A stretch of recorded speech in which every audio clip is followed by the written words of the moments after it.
आपण पाहुणे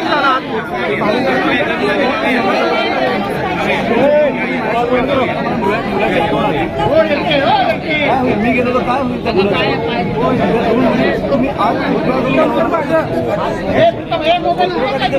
माणूस जिवंत आहे की काय परिस्थिती खरं तर मला एवढं विचारलं त्यांची पातळी एवढी पडली एवढी पडली आवाज बारीक पैसे देऊन फॉर्म परत घ्यायला सांगणं ठीक होतं तुम्ही खून करायला लागले आता निवडणुकांसाठी मला वाटतं समोरच्या पक्षात पण काही आपले लिडर्स आहेत ज्यांची मुलं आहेत मी जसं बघून आलो तसं शिंदे साहेबांनी किंवा देवेंद्र साहेबांनी किंवा मला वाटतं ह्या लोकांनी बघितलं पाहिजे ह्या घराची परिस्थिती काय आणि अशा निवडणुका असतील ना तर नको निवडणुका आम्ही सगळे फॉर्म परत घेतो तुम्ही जिंका ती बघा मुलगी परत होती अशा निवडणुका ही आपल्या महाराष्ट्राची परिस्थिती आणून ठेवली तुम्ही मी कधीही कोणीही वारल्यावर राजकारण करत नाही आणि आज पण मी नव्हतो करायला आलो पण तुम्हाला कधीतरी कळणार आहे की नाही की तुमचे राज्य कुठे नेऊन ठेवलं तुम्ही मला वाटतं आपल्या सगळ्यातला एक माणूस जागा झाला पाहिजे आणि ह्या गोष्टींचा विचार केला पाहिजे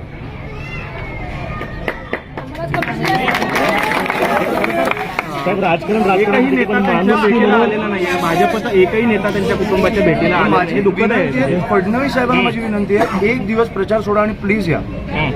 तुम्हाला निवडणुका काय कुठच्या पातळीला नेऊन ठेवल्यात ना आपल्याला कळतील कुठे माझी विनंती आहे त्यांना मोठे नेते आहेत पण मला वाटतं की आपल्या राज्याचे मुख्यमंत्री आहेत कुठेतरी आपलं राज्य कुठे चाललंय हे त्यांनी पण बघितलं पाहिजे ही कुठची परिस्थिती आहे एक आई एक बायको 2 मुली आज अस्थि विसर्जन करून आल्यात कशासाठी निवडणुकीसाठी ह्याची उत्तरं मला मिळालीच पाहिजे आणि बाळासाहेबांना न्याय हा मिळालाच पाहिजे खरं तर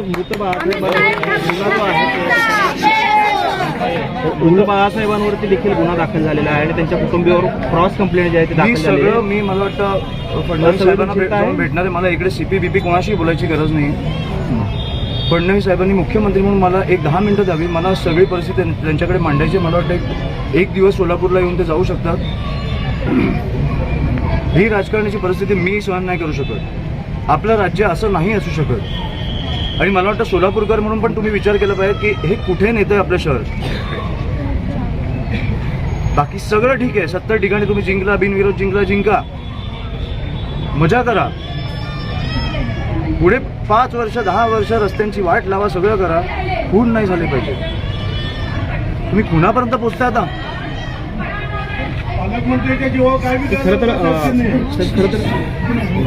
ज्या पद्धतीने मला काही फडणवीस साहेबांना जेव्हा प्रचारात वेळ साहेबांची मला वाटतं ते बोलले पण मी जाऊन भेटणार तेव्हा त्यांना जेव्हा वेळ मिळेल तेव्हा मी सगळं मी करणार त्यांच्या कुटुंबियांची काळजी ना करू आणि मला आर्थिक गोष्टी इकडे बोलायच्या नाहीये बाकी मी त्यांच्या पत्नीने काय तुमच्याकडे मला काही आज काय झालं ते मला नातेवाईकांवर देखील गुन्हे दाखल झाले